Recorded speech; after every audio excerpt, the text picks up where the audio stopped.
বিশ্বকাপের বিশ্ব রেকর্ড আবারও দখলে নিল ব্রাজিল। হাইতির বিপক্ষে ৩-০ গোলের জয়ে বিশ্বকাপের ইতিহাসে সর্বোচ্চ গোলদাতা দলের আসনটা আবার ফিরে পেল ব্রাজিল। এই জয়ে জার্মানিকে টপকে গেছে ব্রাজিলের চ্যাম্পিয়নরা। ২০২৬ বিশ্বকাপ শুরুর আগে ব্রাজিলের গোল সংখ্যা ছিল ২৩৭টি, জার্মানির ২৩২টি গোলের চেয়েও ৫টি গোল ছিল বেশি।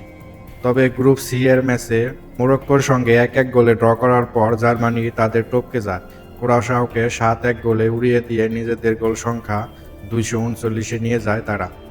আজ হাইতির বিপক্ষে জয় দিয়ে আবার শীর্ষস্থান ফিরে পেল ব্রাজিল। ফিলাডেলফিয়ায় মাতেউস কুনিয়ার জোড়া গোল আর ভিনি জুনিয়রের আরেকটি গোলে স্বস্তির এক জয় পায় তারা। এই ৩ গোলে বিশ্বকাপে ব্রাজিলের মোট গোল সংখ্যা দাঁড়ালো ২৪১টিতে।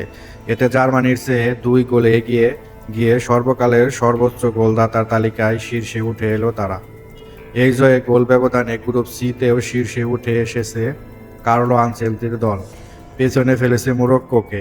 আগামী ২৪শে জুন মায়ামিতে গ্রুপ পর্বের শেষ ম্যাচে স্কটল্যান্ডের মুখোমুখি হবে ব্রাজিল। অন্যদিকে পরের ম্যাচে আইভরি কোস্টের বিপক্ষে খেলবে জার্মানি। বিশ্বকাপের ইতিহাসে এখন পর্যন্ত ২ শতাধিক গোল করা দল কেবল ব্রাজিল ও জার্মানি। তালিকায় তৃতীয় স্থানে থাকা আর্জেন্টিনার গোল সংখ্যা অনেক পেছনে, ১৫২টি।